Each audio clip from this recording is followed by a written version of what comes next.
Welcome to the channel, everyone. BLN437, and today I'm going to go over the American League Championship Series Game 2 between the Houston Astros and the New York Yankees. But before we get into that, I'm going to leave links down in the description below for my previous videos. I recap the AL Wildcard Game 1 and the National League Division Series between the Cubs and the Washington Nationals. So check those videos out after this one when you guys are done. And let's get into it. So we got treated to another great baseball game, 2-1 game between the Houston Astros and the Yankees. Verlander was on his game. That's what I'm going to talk about first. Justin Verlander was on the, pretty much just on the freaking ball with everything he was throwing, locating the pitch as well, just doing everything that he can to give his team the win. He gave them length out of that rotation, which saves that bullpen. It saves Giles for sure.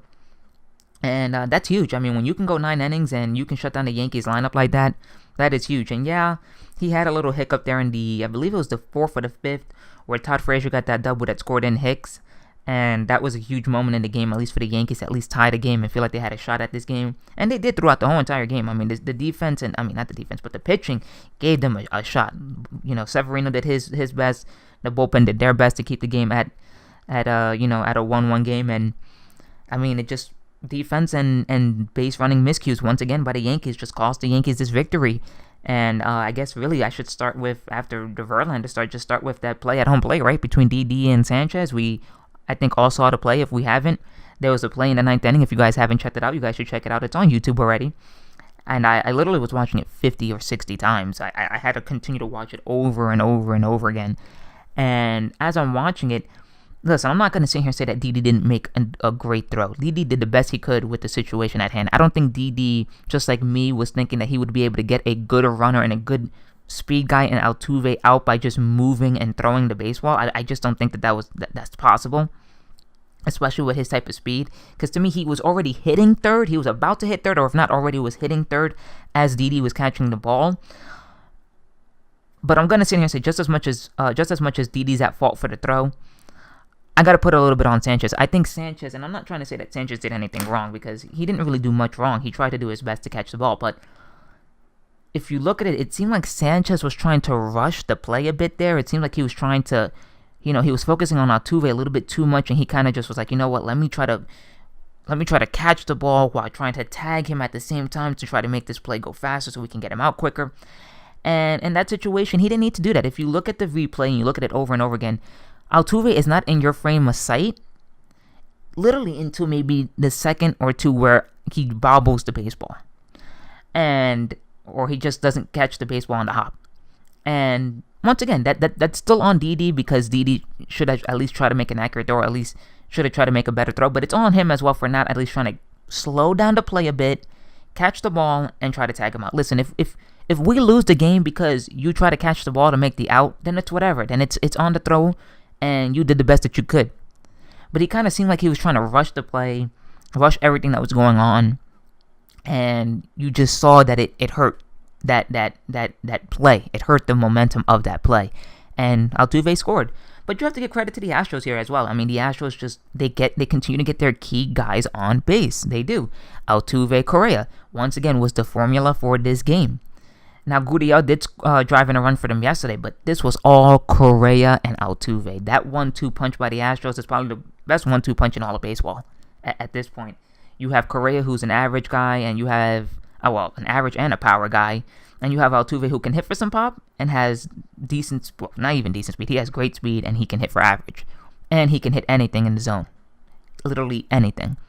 But if we go off of that DD play one more time, or that relay play one more time, there was a play that the Astros made that was similar to that, and they did it beautifully. And I believe that had to be like the 3rd or 4th inning. Gardner gets a base hit to right field, and Reddick, he grabs the baseball, fires it, and this is, we'll talk about this play in a minute more in depth, but he fires the ball to Correa. Correa throws it to Bregman, and Bregman missed the play, and Gardner's out. Now, I know Joe Espada wanted to force the defensive hand, and I know that Joe Espada is the type of third base coach that likes to force the defense to make a great play. But I have to sit here and have to say this. Joe Espada needs to stop doing that. He does that a lot in the regular season, and he's doing it a lot here in the postseason. And I know a lot of Yankee fans and a lot of people who probably aren't Yankee fans are going to be like, oh, he's putting Joe Espada under the bus. No, I'm not putting Joe Espada under the bus. At the end of the day, it falls on the team that the team didn't win today. But in that particular play, I look at a spot and I don't understand what he was thinking. You have a Gold Glove winning right fielder out in right field in Reddick. You have a freaking great defender in Carlos Correa who has an arm. Both of these guys have a cannon. Why are you sending Gardner, who can easily score from second base on any hit that Judge, Sanchez, or Didi hits hits into the outfield? Why send him?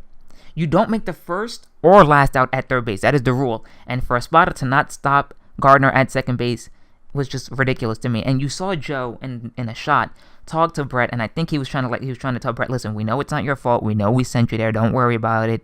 We're gonna pick you up. We're gonna pick this team up, and we're gonna try to win this game. Don't worry about that play. That play happened. It's in the past. All we can do is move forward. And I'm glad that Joe did that, because it wasn't really on Gardner. To me, it wasn't on Gardner. I think Gardner was just, and you can see Gardner was just listening to a spotter.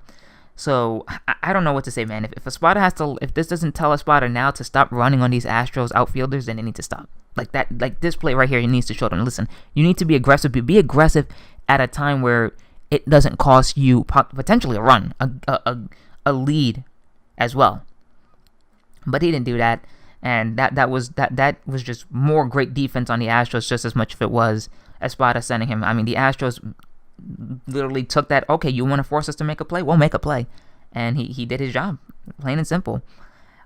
The other thing I can think of, another key moment, was the home run by Correa. Some people thought that might have been fan interference. I know that there's a lot of people on the news here in New York, a lot of people on, I believe Joe was saying it as well, that he thought it was fan interference. I didn't think it was fan interference. I mean, the ball was clearly over the fence when the kid caught the ball. It was a home run. We can sit here and say that it wasn't. It was. Correa just got a beautiful, beautiful fastball that he just kind of, was able to take the other way. And you got to give him credit for that. That was just a great hit there by Correa. And then the only thing I can think of for the Yankees that they had a chance to do some damage here was trying to get Verlander's pitch count up, and they didn't do that either. Verlander gave them 9 solid innings. They didn't have to use Giles, like I said. They didn't have to use Davinsky. They didn't have to use any of their bullpen guys. Plus, they get a day off tomorrow, which yeah, the Astros don't have a great pen, but man, when you give Ken Giles 2 days worth of rest after going 2 innings the previous night for Game 1, that's advantage Astros now too. I mean, if the Astros have a lead going into the 8th inning and those guys can, and the 2 starters can get them 8 innings, that's huge. Because the way I see it is the Yankees are going to see Keuchel and Verlander, especially after the first 2 performances, definitely for sure twice in this series. Keuchel, I think, for one more start, and Verlander might even come out of the pen if they need to close this series out. So, I mean, that's on the Yankees. The Yankees just continue to not play their best baseball, not play a perfect game, which the Astros do. The Astros are showing you that they can execute defensively. They're going to get you offensively. Correa was once again a huge problem for the Yankees with the home run and the RBI single to win the game, or double, whatever you want to call it. Because you can say that it was a single or a double, however you want to, do everything there. And Altuve's just been their table setter. When Altuve gets on base, it causes havoc, and the Yankees just don't know what to do once Altuve gets on base. It seems like they get lost. It's like, this guy has speed. We know this guy has elite speed. And the Yankee pitchers don't focus on the hitters. And to me, listen, if you got 1 out, I know that you're trained to not have the runner go to second base and get him in scoring positions even with 1 or 2 outs. But at this point, you have to let Altuve steal. If Altuve's going to steal, Altuve's going to steal. Focus on getting that second out. You got 2 outs. If Altuve does get to second base, it's on your pitching. If you believe that, if you believe in your pitching, and if these pitchers believe in their stuff as much as they should believe in their stuff, let the guy take second base. Focus on the hitter. Focus on getting the second out, because all you got to do then is just focus on getting 1 more out. It doesn't matter whether he gets a base hit or not. You did your best to try to get that 1 out. At least that's my philosophy. And another thing that I have to sit here now to say is, and I'm sorry for the little bit of kind of cough there, guys. I'm just trying to get rid of a little bit of a cold that I've caught. But if I'm the Yankees here, I got to look at new lineup options as well. And I got to look at Ronald Torreyra's split needs to DH. Jacoby's not cutting it, Holiday hasn't cut it, and Headley hasn't cut it.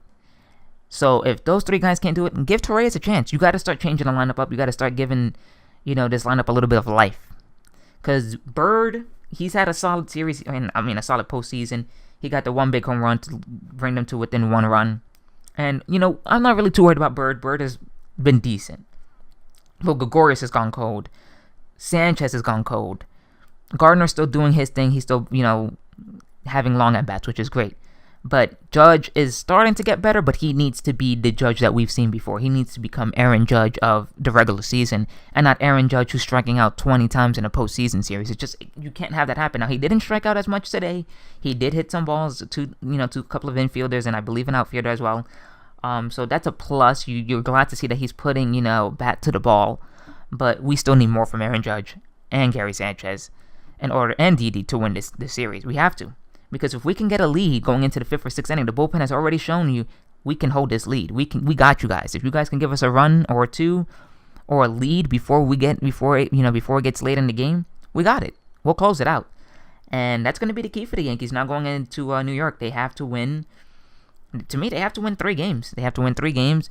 CeCe needs to pitch a great game like he did last time. Sonny Gray, who I don't understand why he didn't pitch today's game. I really believe that Sonny Gray needs to start early as possible just because he knows the Astros. He's been out in the West. He's played the Astros a bunch of times over the past 4 to 5 years that he's been in baseball. So there's no reason for Sonny Gray not to be pitching at least game 1 or 2 of this series, but he ended up going with Gray for game 4. So the Yankees have to win tomorrow. The Yankees have to win Monday, Tuesday, and Wednesday. They have to go in, take 3 in New York. And if they lose Game 6, they definitely have to win a Game 7, obviously. But the Yankees have to win 3 here. If not, they lose in New York. This series is probably over. I'm not going to say it is over because anything can happen, but this series will most likely be more than done. You can't rely on the Astros doing what the Indians did. The Astros have a better offense. They might not have the bullpen, but they have a better offense than the Cleveland Indians. So just that's big. That is big. As for the Astros have got to continue to do what the Astros have to do. Outpitch the Yankees, out-hit the Yankees in key moments, and play great defense and in crucial times and crucial moments of the game where defensive plays need to be made. And that's just going to be as simple as that. I mean, I don't know what else to say. The Astros, when you can see that when the Astros need to make a play or when they need to get a hit or when they need to do something, they do it. And like I keep telling people, you can't continue to contain the Astros offense. The Astros offense is going to score 1 or 2 runs. It's a miracle that the Yankees have kept them to just 2 runs in 2 games. This is a lineup that doesn't usually just score 2 runs. They score 4, 5, maybe 6 runs in a game. And the Yankee pitching has kept them to just 2 runs. So I'm not going to sit here and say that the Yankees starting pitching has been bad. It's had hiccups in key moments that have cost the Yankees the game. And just like defensive plays have cost the Yankees the games. Or base running has cost the Yankees the games. The Yankees haven't lost this game because they haven't been able to outpitch or pitch with the Astros. They've pitched with the Astros perfectly. It's just that the Yankees just haven't executed in key moments, whether it's base running, whether it's defense, and whether it's getting that timely hit when you need that timely hit. And that's just really it. The Astros have done that and the Yankees haven't. Once the Yankees start to do that, or if the Yankees can even start to do that, then the Yankees will see results and possibly have 2 or 3 wins in this series. If not, then the Yankees go home. It's as simple as that. It's as simple as that, guys. If the Yankees just can't do that, then the Yankees don't deserve it. And that's coming from a Yankee fan. If the Yankees can't do the simple things that they need to do, then the Yankees don't deserve to be anywhere near a World Series. And they deserve to lose the amount of games that they lose because they aren't playing the game that the Houston Astros are playing. When I watch the Houston Astros play, I see that they're hungry. I see that they want it, and I see that, you know what, when they need a key hit, they're like, you know what, guys, let's get it. Altuve's like, you know what, I'm going to get that key hit to start this offense going. And then Correa's like, all right, well, you do that, I'll make sure that I drive you in. And that's happened the first 2 games. And when Keuchel and Verlander have needed to execute a pitch or make a pitch to get them out of a jam or to get them out of an inning, Verlander's like, you know what, I got it, I'm going to throw that pitch. Keuchel, same thing, I got it, I'm going to throw that pitch. And I haven't seen that from the Yankees. Other than the bullpen today, I haven't seen it from the Yankees. The Yankees haven't sat there and given me that type of belief that, you know what, we got this. Now, I'm not going off on my pick. I'm not going to sit here and say that the Yankees are not going to win. I got the Astros. Now, I still got the Yankees in 7. But if the Yankees are going to win it in 7, the Yankees got to take 3 in New York. And if anybody disagrees with me, I honestly don't know how. And I really don't care because I think that you have to sit here and you have to win 3 in New York. And I don't mean I don't care in a bad way. I just mean I don't care because you can't tell me that the Yankees can go to Houston, down 3-1. There's just no way. You go down 3-1 in Houston, or you go down to Houston down 3-2, and don't take 2, in New York, or at least take 3 in New York. And just take 2. You had a chance for Houston to close it out at home for Game 6 and Game 7. Now I'll sit here and I'll say this: if Houston does go into Houston with a 3-2 lead, to close the game out in Game 6 in Houston and they lose, momentum Yankees for sure, because usually Game 6 leads to a lot of teams not feeling confident about how they lost Game 6. But I still don't trust that, because this Astros team isn't afraid of anything, just like the Yankee team isn't afraid of anything. So I think the Yankees have to take at least 3 games here in New York. They have to take one on Monday. They have to take one Tuesday, Wednesday, obviously. CC needs to pitch the way that he pitched in the championship, or in the division series, and at least needs to go in 5 or 6 innings. He can't go, just 5 1/3 or 5 2/3. He has to give us 5 complete innings, or at least 6. I look at Gray. Gray has to do what Gray has to do. Gray has to dominate that Houston lineup while we hopefully are down 2-1. And then for Game 5, I don't know what. I guess we're going with Tanaka. Tanaka's just got to show up like he did again in Game 1. Tanaka wasn't bad. Tanaka pitches well at home, so I believe that Tanaka can get a home victory at Yankee Stadium and give us a chance to close it out twice in Houston, and that's it. That's it. Defense, base running, and pitching needs to be better for the Yankees, and key offensive moments, at least, when it comes to the offense, needs to be better for the Yankees. Because I look down the line, Judge still hasn't done anything. Like I said, Didi, Gardner, none of these guys have. Whereas Correa, Altuve, Gurriel, all just starting rallies. Now, I'll sit here and I'll say this before I go. There's one good thing that the Yankee rotation and bullpen has done. And I thought he was going to be a key in this series, or these 2 players were going to be keys in this series because they had such a great division series.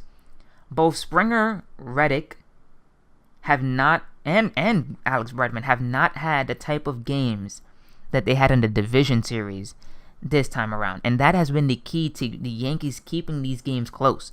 Springer hasn't gotten off to really anything. Neither has Reddick, and neither has Bregman.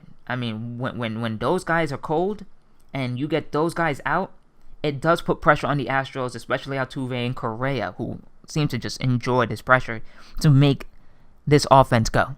So the Yankees have done that at least. And if the Yankees can continue to do that while hopefully shutting down Correa at some point and Altuve, then the Yankees can win this series. But anyways, guys, I'm gonna get off of this right now. I have to watch the Dodgers and the Cubs. That's gonna be a great game. I'm hoping that Kershaw has a legit, postseason game for the first time in a while. I know I was supposed to put up an NL Series CS preview, but unfortunately I had to go to work and then I had to be cut short and I couldn't do it. But I am gonna recap Game 1, so that'll be up with this Yankee review probably a couple of hours after the Yankees recap video, which is this one right now. And you guys will get my thoughts on the Dodgers versus the Cubs. I got the Dodgers winning in 7. I know that Seager is out, so that's probably going to hurt the Yankees. The Yankees. I'm still thinking the Yankees, Astros. And it's going to hurt the Dodgers.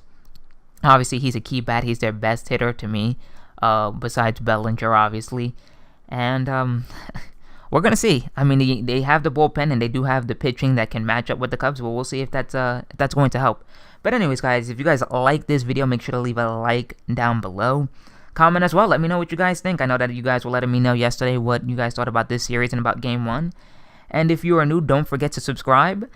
And I will see you guys in the next video, which will be the Dodgers versus the Chicago Cubs Game 1 NLCS recap. I'll see you guys later.